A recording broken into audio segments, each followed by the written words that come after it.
Ikelite's TG-7 Deluxe kit is so small and compact, it deserves a packing solution just as lightweight. So here's the carry-on friendly grab-and-go packing system for the TG-7 Deluxe kit. Alright, so as our base, we're going to start with the Nanook N-Cubic 17S packing cube and arrange the dividers like this. So it's cut in half horizontally, and one of the sections is divided into two. Now put your TG-7 camera inside the housing and keep the handles attached. This will fit perfectly in the larger section.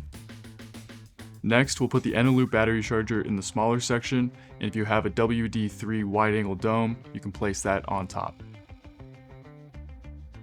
After that, grab your Ecko Strobe and attach the arm. Then fold the arm down so it looks something like this. And that'll fit snug in the other smaller section with the arm folded over like so.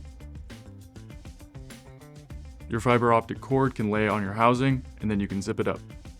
And there's even a spot for your ID card. Whether you're traveling far from home or just walking from your room to the dive boat, this system is designed to assemble your TG-7 housing and strobe, then get you diving as quick as possible. Everything you've seen in this video is available in the links down in the description below, and if you have any questions, you can drop them in the comments down below or shoot us an email to ikelite@ikelite.com.